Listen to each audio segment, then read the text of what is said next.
छोटे छोटे बच्चे क्लास 5वीं के, छठी के, अगर हम बात करें किताब कापी की, तो 8-8, 10-10 हज़ार रुपये की। अभिभावक परेशान हैं। स्कूलों में आप जाइए तो उनके बताए हुए दुकान से ही आपको किताब कापी लेनी है। पेंसिल से लेकर रबर तक, किताब कापी के कवर तक उसी में शिफ्ट कर दिया गया है। पूरा पैकेट बना दिया जाता है और मजाल क्या है कि आप अलग से कुछ खरीद लें। हम बात करेंगे, हमारे साथ प्रिंस लेनिन जी हैं।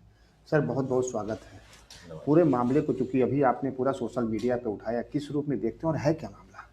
देखिए, मामला शिक्षा से जुड़ा हुआ है। जो शिक्षा का जो माहौल है, उसका जो व्यवसायीकरण की जो इंतहा हो चुकी है, उसी को ये सार्वजनिक करता है कि मेरे बच्चे जो हैं 7वीं और तीसरी कक्षा में पढ़ रहे हैं LPS में, उनको नए सत्र की जो किताबें लेने में गया तो किताबों के साथ कॉपियों का भी गट्ठर बना रखा रहता है कि ये कितने की ये किताबें हैं और कॉपी। तो मैंने कॉपियाँ लेने से मना कर दिया। मैंने कहा नहीं, मैं सिर्फ किताबें लूँगा, कॉपियाँ मैं बाहर से ले लूँगा। कॉपियों में कोई विशेषता नहीं है, जैसे single line, double line, 4 line की जो कॉपीज़ होती हैं, सिंगल पेज, उसी तरह की कॉपीज़ है उसमें, जिसमें बच्चों को कार्य करना होता है। तो उसने, दुकानदार ने मुझे किताब देने से मना कर दिया, ये कह के कि अभी जो है बिक्री केवल किताबों के साथ कॉपियों की हो रही है, आप बाद में आइएगा। मैं फिर गया बाद में, उसने फिर नहीं दिया। फिर कहा कि अप्रैल के फर्स्ट वीक में खाली किताबें बिकेंगी, तब आप लीजिएगा। तो जब अप्रैल का पहला हफ्ता आ गया, तब तक मैंने स्कूल में भी रिक्वेस्ट किया, बताया कि बच्चों को किताबें नहीं दी जा रही हैं, अभी नहीं मिल पाई हैं, उनको पढ़ाई में सहयोग करें किसी तरह। तो मैं 4 तारीख को अभी जब वापस किताब लेने गया, तो फिर उसने वही एक जवाब मुझे देते हुए किताबें देने से मना कर दिया, जिसको लेकर मेरी उससे जब बहस हुई तो वो धमकी और गाली गलौज पे उतर आया। तो मैंने फिर इसकी एक लिखित तहरीर थाना PGI पे दी और उसके बाद ये मामला थोड़ा सार्वजनिक हुआ, तमाम लोगों की इस पे ध्यान इस पे गया और हर वर्ग के लोगों ने इस बात से सहमति जताई कि हर अभिभावक का हर स्कूल में इसी तरह शोषण हो रहा है। आपको किताबों के साथ कॉपियाँ, स्टेशनरी, सारी चीज़ें उनके बताए हुए स्थान से लेनी होती हैं और हद अब ये हो चुकी है कि अगर आप उनकी कॉपी नहीं ले रहे हैं तो वो किताब नहीं देंगे। तो अगर किताब नहीं देंगे तो बच्चा पढ़ेगा कैसे? आप उसकी पढ़ाई को एक रुकावट डाल करके आप जबरन दबाव डाल रहे हैं कि तुम्हारा बच्चा पढ़ नहीं पाएगा, इसलिए तुम ये चीज़ खरीदो।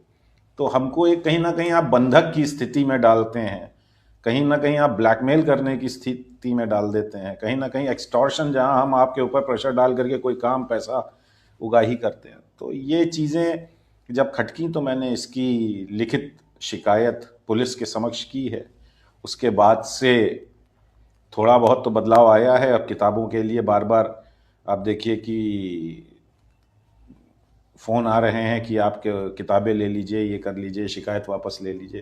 लेकिन अब मसला खाली इस एक शिकायत का नहीं है, इस व्यवस्था का है कि जो दिक्कत मैंने और मेरे बच्चों ने उठाई है वो दूसरे नागरिकों को, अभिभावकों को नहीं उठानी पड़े और थोड़ी जागरूकता भी आए समाज में कि ये काम खाली मेरे बच्चे के स्कूल में नहीं, हर स्कूल में हो रहा है। तो हर स्कूल के अभिभावकों को इस तरह की चीज़ों से पीछा छुड़ाना चाहिए, इसका विरोध करना चाहिए। कुछ दिन की कठिनाई होगी कि आपको किताबें नहीं, अगर सारे अभिभावक एक साथ हो जाएं कि हम किताबें नहीं खरीदेंगे अगर आप कॉपी के साथ देंगे, तो कहीं ना कहीं कोई एक जब विरोध पैदा होगा तो वो भी बदलाव लाने के लिए झुकने को तैयार हो। सवाल यही होता है कि क्या आपको लगता है कि जो किताबों का मामला, अभिभावक हम भी हैं, आप भी हैं, जो हमारे दर्शक देख रहे हैं, ये लोग भी अभिभावक हैं। अभिभावक की मजबूरी होती है कि किताब जहाँ स्कूल कह रहा है ले लो, नहीं हमारे बच्चे के साथ खुन्नस निकाल सकते हैं, उसको नंबर कम दे सकते हैं, उसको स्कूल में परेशान कर सकते हैं, चूंकि पूरा व्यवसायीकरण हो चुका है। स्कूल में आप चले जाइए, किताब हर साल बदल जा रही है। हम लोग, याद होगा बचपन में एक दूसरी किताबों से पढ़ा करते थे, किताबें बदल जा रही हैं। अब ICSE और इसकी किताबों को देख लीजिए, NCERT की बुक्स देख लीजिए, पता चलता है कि 1000-1200 रुपये किताबें हैं, उधर 50 रुपये, 25 रुपये, 35 रुपये की किताबें हैं। तो क्या इसके लिए सरकार जिम्मेदार नहीं है? देखिए, किसी न किसी तरह से जिम्मेदारी सरकार और अधिकारियों की आती है जो शिक्षा से जुड़े हुए हैं। शिक्षा का अगर इस तरह से आप व्यवसायीकरण होने देंगे तो कहीं ना कहीं एक नुकसान, बहुत बड़ा नुकसान है जो एक आम जनमानस के ऊपर हो रहा है। शिक्षा में, इन स्कूलों में हर वर्ग के बच्चे पढ़ते हैं। हर माता पिता की एक ख्वाहिश होती है कि मेरा बेटा या मेरी बेटी अच्छे से अच्छे स्कूल में पढ़े। वो अपने जीवन की जरूरी चीज़ों की कटौती करके, अपने ख्वाहिशों का गला घोट करके बच्चों की पढ़ाई में पैसा लगाता है। और ये निज़ाम इस तरह से अब फैलता जा रहा है, इस तरह से ख़राब होता जा रहा है कि उन्होंने किताबें तो छोड़ दीजिए, बच्चों की बदन पे कपड़ों के साथ में जो बटन तक लगे होते हैं उस पे नाम लिखा है स्कूल का। जूता के ऊपर स्कूल का नाम होता है, मोजे पे स्कूल का नाम होता है। हम लोग जब पढ़ते थे तो साधारण दिनों में काला शू पहनते थे और सैटरडे में हमारे पास पीटी शू होता था जो एक सफ़ेद जूता होता था। आप साधारण से किसी स्टोर से ले सकते थे। आज उनके पास जूते मोजे तक की दुकानें हैं। आप कोई सफ़ेद जूता जैसा उनके स्कूल में प्रस्तावित है, उसमें कहीं लकीर बनी होगी, कहीं कोई किसी रंग की फीता होगा, वैसा ही आपको लेना है। आप कोई दूसरा सफ़ेद जूता नहीं पहन सकते, कोई काला जूता दूसरा नहीं पहन सकते। ये इतना जो इन्होंने एक दबाव डाल करके जो लोगों की जेबों को काटने का काम किया है, हर व्यक्ति इससे पीड़ित है। हर वर्ग का जो अभिभावक है वो पीड़ित है। अगर अधिकारी है तो किसी तरह से वो अपनी ज़रूरतें पूरी कर सकता है, लेकिन जो मध्यम वर्ग और निम्न वर्ग वाले, क्या उनको अपने बच्चों को अच्छी शिक्षा देने का हक नहीं है? और अच्छी शिक्षा के नाम पे क्या मनमानी करने की छूट स्कूलों को होनी चाहिए? इन स्कूलों को जब स्कूल के लिए तमाम फैसिलिटीज़ मिलती हैं तो ये क्या कमर्शियल एक्टिविटी के लिए अप्लाई करते हैं? ये पब्लिक कॉज दिखा के लेते हैं। जब इनको बड़े बड़े भूखंड दिए जाते हैं, प्रायोरिटी पे किस रेट पे दिए जाते हैं, तमाम फैसिलिटीज़ इनको दी जाती हैं। क्यों? क्योंकि आप जनता से जुड़े किसी सेवा में जा रहे हैं, अस्पताल है। इनको जमीन दी जाती है सब्सिडाइज रेट पे जी, आपको नगर निगम टैक्स जी, एग्जेम्प्टेड है, बहुत सी सुविधाएं आपको दी जा रही हैं। अब आप सुनिए, जो हमारे दर्शक देख रहे हैं, आप लोग याद करिए, जूता वहीं से लेना है, मोजा वहीं से लेना है, किताब वहीं से लेनी है, ड्रेस वहीं से लेना है। ये वो सारी चीज़ें हैं, आपको जहाँ स्कूल बताता है वहीं से लेना है, किताब कापी वहीं से लेनी है। अगर आपको कुछ नहीं मिल रही है तो वो है क्वालिटी एजुकेशन। प्रिंस जी, क्वालिटी एजुकेशन की बात करें तो शिफ्ट कहाँ हो रहा है? कोचिंग पे जाइए। आप देखें, अगर हम बच्चों को खुद ना पढ़ाएं तो बच्चों को पास होने के लाले पड़ जाते हैं। क्लास में होमवर्क लिख दिया जाता है, कॉपी में बच्चे ने सही उतारा है कि गलत उतारा, उस पर टीचरों के टिक होते हैं, लेकिन ये नहीं ध्यान देते कि उसने स्पेलिंग सही लिखी कि नहीं। वो सिर्फ तब चेक होगा जब एग्ज़ाम होगा। एग्ज़ाम में आप आंख खोल करके कॉपी जांचेंगे कि क्या गलती है, क्या कॉमा फुल स्टॉप की मिस्टेक है। लेकिन जिस वक्त आप पढ़ा रहे हैं या सिखा रहे हैं, होमवर्क दे रहे हैं, उस टाइम कॉपियाँ ऐसे ही रेगुलर वे में जांच दी जाती हैं कि टीचर की नज़र अगर पड़ गई तो वो गोला बना देंगे या मार्क कर देंगे, अदरवाइज सब टिक रहता है। तो इस तरह से जो पढ़ाई भी दी जा रही है वो भी एक गंभीर प्रश्न खड़ा करता है कि अगर आप अपने बच्चों को ट्यूटर के माध्यम से, कोचिंग्स के माध्यम से या अपने स्वयं के माध्यम से अगर ध्यान नहीं दे रहे हैं तो बच्चे केवल स्कूल के भरोसे पास होने के लायक नहीं रह जाते हैं। क्योंकि अब स्कूलों में उतना ध्यान एजुकेशन पे नहीं दिया जाता, उनका ध्यान पूरा पूरा कॉमर्शियल सेक्टर पे है कि एक बच्चे से हम कितना पैसा उसकी फैमिली से निकलवा सकते हैं। एडमिशन के टाइम से लेकर के पूरे साल भर में तमाम एक्टिविटीज़ के चीज़ें आ जाएंगी। आप देखिए, जाड़े के टाइम पे एक ट्रैक सूट कर दिया गया है स्कूल में कि सैटरडे को ये ट्रैक सूट पहनेंगे। तो मेरा प्रश्न था, ट्रैक सूट की क्या आवश्यकता है? क्या तो ये कहा जाता है कि ये जाड़ा हो गया है, जाड़े में ट्रैक सूट के लिए है। तो मेरा उनसे प्रश्न था, क्या जाड़ा सिर्फ एक दिन सैटरडे को होता है? अगर आपको इतना ध्यान है बच्चों का कि ठंड बढ़ गई है तो इसको आप रेगुलर यूनिफॉर्म क्यों नहीं कर देते हैं कि पूरे जाड़े वो उस ट्रैक सूट को पहन गए? तब तो समझ में आता है।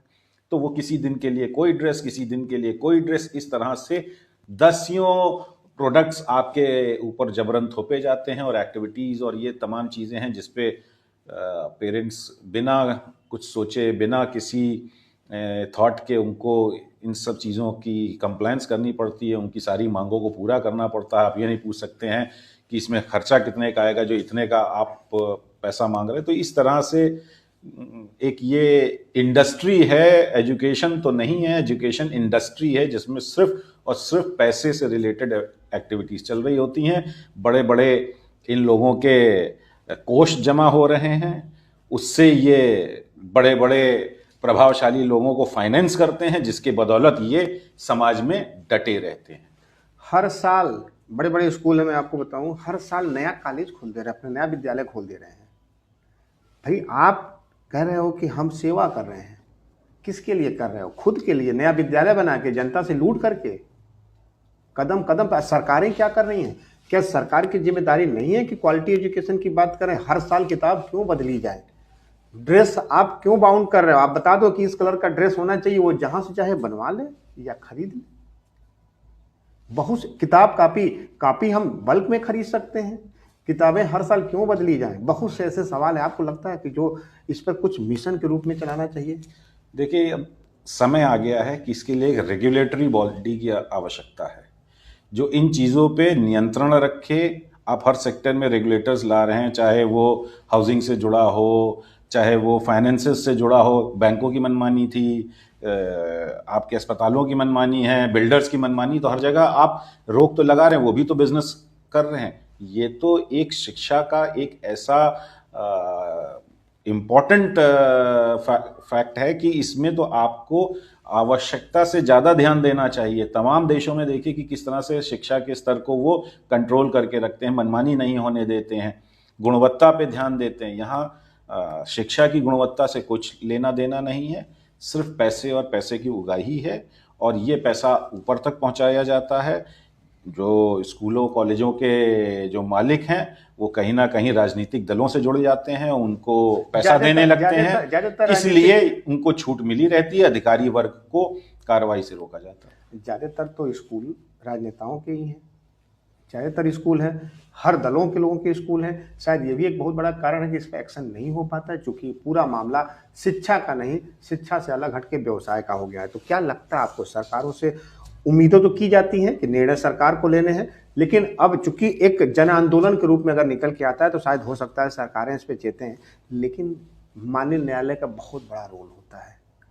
आपको क्या लगता है, इस जन आंदोलन को आगे बढ़ाना चाहिए, और नहीं होता है तो न्यायालय के शरण में जाना चाहिए? देखिए, न्यायालय का भी एक अहम किरदार रहता है लोगों के अधिकारों की रक्षा करने के लिए, लेकिन सबसे पहले तो होता है कि हमें अपने अधिकार के लिए जागरूक होना पड़ता है।